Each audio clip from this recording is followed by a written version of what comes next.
시스템 창고의 모든 것 시창고입니다. 네, 오늘은 제가 저번에 말씀드렸던 건축주가 반드시 알아야 하는 세 가지, 다음으로 건축주가 반드시 알아야 하는 창문에 대한 세 가지. 약간 팁 정도로 좀 얘기하면 될 것 같아요. 네, 사실 우리가 얘기해 드려야 될 거는 300가지가 넘기 때문에 그 중에서 포인트 세 가지를 좀 짚어주신다고 하시니까 네, 박 대표님의 이야기에 집중해 봅시다. 자, 첫 번째. 창을 디자인할 때 남쪽 창을 크게, 북쪽은 창이 없어도 되지만 최소화할 것.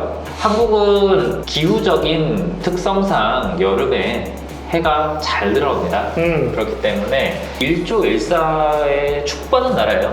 남쪽에 창을 크게 내는 게 건축물에 대해서는 굉장히 좋습니다. 뭐 난방을 하는데도 도움이 되고요. 여름에 너무 오버 히팅이 되지 않게 차양이라든지 이런 요소들만 잘 갖춰진다면 남쪽 창을 크게 하는 거는 집에서 엄청나게 큰 부가 효과를 줄 수가 있거든요. 실제로 겨울철에 남쪽에 나 있는 좋은 창문 앞에 있잖아요. 거의 뜨끈뜨끈해요. 그쵸. 햇빛 열이 너무나도 잘 투과되기 때문에 그런 좋은 창문을 남쪽에 크게 설치하는 것은 굉장히 큰 도움이 됩니다. 일종의 온실을 생각하시면 돼요. 온실 같은 경우에는 빛 에너지가 유리를 통과할 때 열 에너지로 바뀝니다. 그렇기 때문에 남쪽 창이 안에 따끈따끈하게 데펴줄 수 있는 난방기가 될 수 있다고 보시면 돼요. 다만 창은 본인 스스로가 열을 내는 난방기구가 아니기 때문에 북쪽에다가는 햇빛이 들지 않아요. 북쪽에 있는 창호들은 열이 뺏기기만 하죠. 네, 역 뺏기기만 하니까 오히려 약점만 나오는 거예요. 그렇기 때문에 최소화하시는 게 좋고요. 가장 안쓰러웠던 게 북쪽에 조그만 창을 내면서 거기에 화장실 혹은 그 드레스룸을 디자인을 해놓는 것들이 너무 저는 안타까웠어요. 거기에 습기며 이런 것들이 다 모이는데 결국엔 거기 다 곰팡이거든요. 맞아요. 네, 그러니까 그런 디자인을 할 때는 정말 조심을 하셔야 되고요. 사실상 창문 디자인 영역에 있어서는 굉장히 해야 되는 이야기들이 정말 많아요. 그리고 많아요. 케이스 바이 케이스로 지역부터 시작해서 그리고 남쪽 창이 있다고 해서 무조건 좋은 것도 아니에요. 창문의 성능, 유리의 성능과 같이 비교를 해야 되고 그럼요. 여름에는 태양이 고도가 높기 때문에 차양을 조금만 내줘도 뜨거운 햇빛 열이 안 들어오게 막아줄 수 있고 그렇죠. 겨울에는 고도가 낮으니까 깊이 집안 깊이까지 들어올 수가 있게 되는데 그 차양을 계산하는 것부터 시작해서 얘기들 할 게 너무너무 많은데 사실은 건축이 진행될 때 설계 단계에서 이 모든 것들이 고려가 돼야 돼요. 그럼요. 고려가 되지 않는 경우가 너무나도 많잖아요. 우리가 봤던 현장 중에서도. 그러면 건축주가 최소한은 나침반을 대고 여기는 창이 넓어야겠다, 저쪽은 창이 좀 작아야겠다 정도는 알고 있어야 시공 업체하고 계획을 해나갈 때 도움이 되실 거라고 생각합니다. 그쵸. 네. 자, 그러면 건축주가 알아야 되는 창호에 대한 두 번째 진실. 이거는 조금 제가 공격을 당할 수 있는 민감한 문제긴 해요. 누구한테요? 동종업계에 계시는 분들한테. 저는 이제 소비자 입장에서 얘기를 하는 거니까. 특히 대기업한테. 그렇죠. 국내에서 생산되고 있는 창호들의 대부분이 시험 성적서를 가지고 있습니다. 요즘에 이제 반드시 시험 성적서를 첨부하게 되어 있고요. 근데 그 시험 성적서를 너무 믿지 마세요. 특히나 대기업 거는. 이거 확실합니다. 네, 오히려 이런 면에서는 소규모에서 생산되는 창호들이 조금 더 신뢰성이 높을 수는 있어요. 일반 소규모 영세 업체들은 자기네들이 생산하고 있는 창호를 국가에서 인증하고 있는 4개의 시험 성적서 업체에게 의뢰를 맡기게 되어 있습니다. 그래서 자기네 샘플 창호를 업체에 맡기고요. 그 업체에서 부여해주는 테스트 결과로 가지고 성적서를 받게 돼요. 이거는 그래도 어느 정도는, 이것도 100%라고 얘기할 수는 없지만 어느 정도는 그거에 대한 신뢰성이 보장이 되는 겁니다. 하지만 대형 창호 업체에서는요, 자기 연구소에서 창호 성적을 발행할 수 있게 되어 있어요. 그래서 이게 진짜 웃긴 거예요. 네, 그래서 누구도 그 어떤 창호로 그 시리즈에 대한 시험 성적을 했는지를 확인할 길이 없어요. 일예로 브랜드를 직접 거론하지 않겠지만 대형 업체의 창호에 대한 시험 성적이 궁금해서 자료를 요청을 했습니다. 이거는 요청하면 반드시 받으실 수 있어요. 그 시험 성적서에는 어떤 제품의 시험 성적 테스트를 했는지 테스트 과정에서 사진을 찍어서 성적서 안에 첨부가 되어 있습니다. 어떤 모델이 어떻게 시험에 들어갔다라는 게 사진으로 다 자료가 나는데 대기업 쪽에서 받을 수 있는 시험 성적서에는 사진이 없습니다. 어떤 제품이 시험을 받았는지도 몰라요. 그리고 심지어는 시리즈물로 했을 때 유리가 다운그레이드가 되는 거에서는 시뮬레이션으로 상위 거에 대한 연산으로 해가지고 그냥 발행이 되게 돼 있어요. 이건 참 웃기는 케이스라고 봐요. 말도 안 되는 거죠. 사실 제가 그 현장을 직접 목격했거든요. 2m 창문으로 이렇게 만들어서 단열과 기밀 시험 성적을 받게 돼 있어요. 2m에서 1m가 열리게 되어 있죠. 진짜 웃기는 거는 저희 브랜드의 시스템 창호를 들고 와서 시험 성적을 받을 때 대기업의 창문이 거기에 짜르르 있었고 그 대기업의 창문에 바람이 쐴만한 곳에 하얀 실리콘이 이렇게 말라져 있었어요.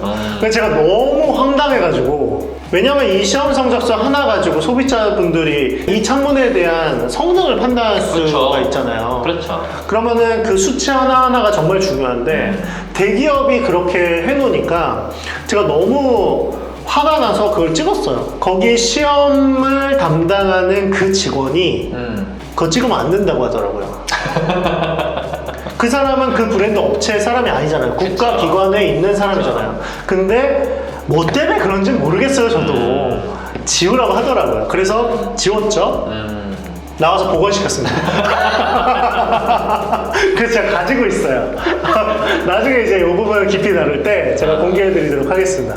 어쨌든 이제 박희망 대표님의 말씀은 우리가 받을 수 있는, 요청해서 받을 수 있는 시험 성적서에 나와 있는 그 숫자를 100% 믿을 수 없다라는 거잖아요.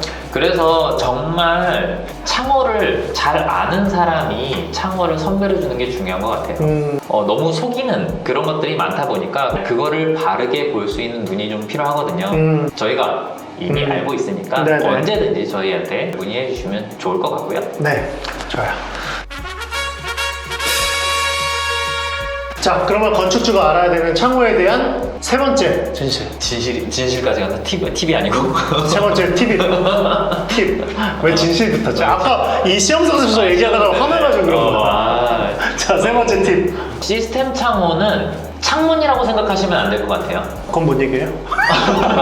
무슨 얘기? 시스템 창호는 너무 헷갈리게 들으실 수도 있겠지만 흔히들 생각하는 창문은 그냥 동떨어지는 책과 같은 제품이라고 생각하실 것 같아요. 근데 이게 집에 들어갈 때는 그냥 흔히들 알고 있는 문이 열리고 닫히는 밖에를 볼 수 있는 창문이 아니라 집의 시스템 안에서 유기적으로 움직이고 있는 하나의 구속 같은 느낌으로 보시는 게 좋을 것 같아요. 하나의 기계 같은 느낌으로. 이렇게 비유하면 가구처럼 동떨어진 게 아니고 그쵸. 신체 일부처럼 집 전체에서 유기적으로 움직이는 집에 옷을 입히는 거는 언제든지 갈아입힐 수 있어요. 팔다리와는 다른 느낌인 거죠. 네, 근데 창문은 팔다리랑 같은 거예요. 눈. 눈. 그래. 네, 창문은 눈 같은 거예요. 그러다 보니까 정말 보는 거 이외에 수많은 것들이 연결이 돼 있기 때문에 맞아요. 뭐 하나가 잘못되면 주로 창문에서 많이 표출이 돼요. 창문은 되게 민감해요. 창문이 골조와 연결되어 있는 이음새뿐만이 아니라 이제 외장재와도 연결이 돼 있고요. 내장재와도 연결이 돼 있기 때문에 문제가 발생됐을 때 그쪽으로 배어 나오게 되어 있습니다. 심지어는 옥상에서 방수가 터졌을 때 옥상에서 방수가 터지면 어디로 나올 것 같아요, 물이? 천장에서 떨어지거나 네, 벽으로 떨어지겠죠. 집은 벽지라든지 아니면 내장재라든지 외장재로 이렇게 감싸져 있습니다. 그렇다 보니까 틈을 찾아가려고 해요. 그 누수가 흘러 해서 결국에는 창문 사이로 그게 분출이 되는 경우들이 많거든요. 맞아요. 그러면 이거는 창문이 문제가 아니라 옥상에 방수를 잡아야 되는 거예요. 창문에서 뭔가 문제가 발생을 했어. 그러면 창문이 문제라고 생각하지 마시고 집이 뭔가 밸런스가 깨졌나? 집이 뭔가 문제가 있나? 라는 식으로 접근을 좀 거시적으로 하시는 게 좋다라고 저는 생각을 합니다. 창문 같은 경우에는 항상 주문 제작으로 만들어지게 돼 있어요. 그 주문 제작으로 만들어지려면 사이즈가 나와야 되니까 도면에서부터 시작이 되겠죠. 그리고 제작을 할 때 어떤 분이 그러더라고요. 독일식 시스템 창호를 하면 그냥 독일에서 제품 받아가지고 그냥 잘라서 조립하면 되는 거 아니냐. 그렇게 얘기하는데 정말 저희가 다음 주에 공장에서 실제로 어떻게 제작되는지 보여드리겠지만 그 정도의 수준이 아니에요. 이케아 가구식으로 조립하는 게 아니란 말이에요. 그 제작이 어떻게 되는지 현장에서 실제로 골조한 내장재, 외장재 포함해서 집에 하나의 유기체로 속해지는 것, 마지막으로 사용자에 의해서 사용되는 것, 이 모든 것을 다 포함해서 창호의 영역이라고 볼 수가 있는 거예요.